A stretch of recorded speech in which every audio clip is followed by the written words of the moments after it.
How's it going, bro? Welcome to this video. My name is David Fritz, and in this video I'm going to explain you exactly how the Spotify algorithm works. At the end of the video I'm going to also give you a few techniques how to actually bypass the Spotify algorithm, a few techniques I'm using myself to basically grow my fan base over Spotify. Just a quick heads up for you, this is going to be the last video where you're going to see me with this specific background, with this table, with this curtain, because I'm going to go to Australia for a holiday where we're going to also record a YouTube video in the rainforest, so the whole surrounding is going to change a little bit. Make sure you comment below this video what you want me to cover in the next tutorial so I can basically serve you the best way, because that's the reason why I'm making those videos. Like, I want to learn something, I implement the knowledge, and I give it back to you. How the Spotify algorithm works is pretty simple. The Spotify algorithm works pretty much exactly the same way as the Instagram algorithm works. Spotify, same as Instagram, wants to keep the consumer, which is you or everyday people, as long as possible on the platform. So every content which is created to keep the listener on the platform is pushed through the algorithm. Obviously then another few metrics matter a lot, especially on Instagram matters a lot what people do with the video, for example. Do they like it? Do they comment it?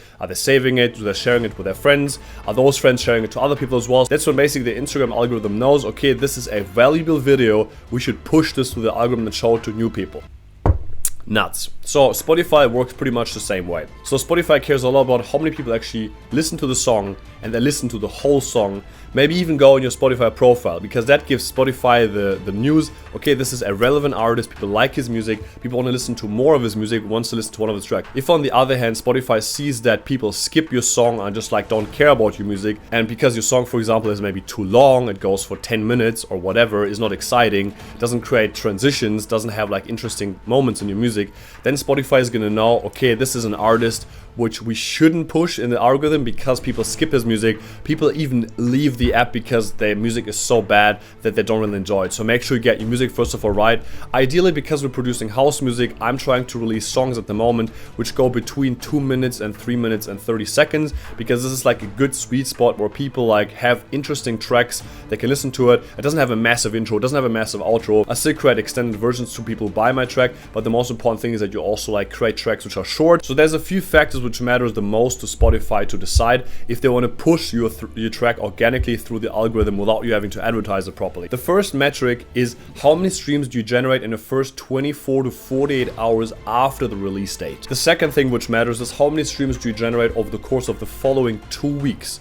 The first 48 hours are very important, and then the first 2 weeks. So what I'm doing when I'm releasing a new song, I'm marketing the shit out of this track. Like, I'm putting heaps of Facebook ads, I'm putting money into Facebook ads, maybe even playlist submissions and stuff like that. Dear valued customers, on my latest release that had like 13,000 streams. So this was the release date, the 7th November of 2024, and I generated over Facebook ads and SubmitHub, for example, 290 streams. On the second day, I generated 800 streams. 2 weeks after release, I'm almost completely stopped advertising the song. For example, I released it on the 7th until the 21st of November.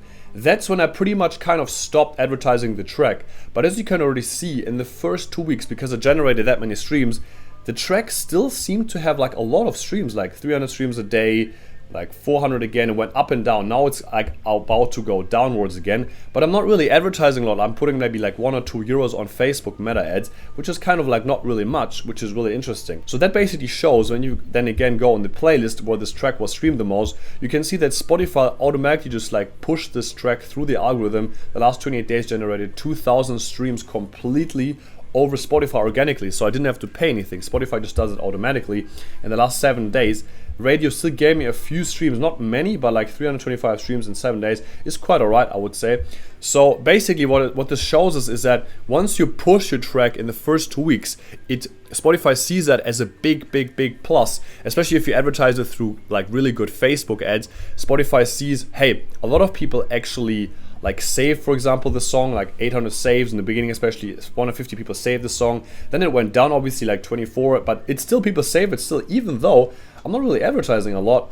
A lot of people added to their playlist, like 1,000 people in the beginning, obviously the highest because I put the most money into advertisement, but then I went down, and here you can see again, it somehow jumped up. That was probably after I already like put a lot of money into advertising. It still generated heaps of playlist ads, which is fantastic if you think about it. So in conclusion, I would say that the only thing you have to really care about is how many streams can you generate in the beginning, do it over Facebook ads, Submit Hub. And if you're still struggling how to do this specifically in detail, and I'm offering one-on-one online coaching where I'm explaining my specific process on how I'm actually setting up Facebook ads, how I'm actually doing this to generate those kind of stream numbers, how basically I'm also now eligible for the discovery mode in Spotify, which just started actually on the 2nd or like the 1st of December, which is fantastic.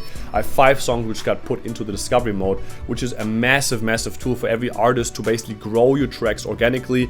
Basically Spotify sees which one of your tracks is good, but this is like a strategy how I've been using. So if you want to find out more about this online coaching, make sure to message me privately over Instagram. The link for that is in the description under this video, and just ask me basically what you're struggling with the most, and I can help you a lot with music marketing and get you to your next level. Anyway, bro, thanks a lot for watching this last video in this room. I really appreciate you. Hope you learned a lot. Make sure to like it as well. Subscribe to my channel to not miss out any house music production tutorials in the future or marketing even.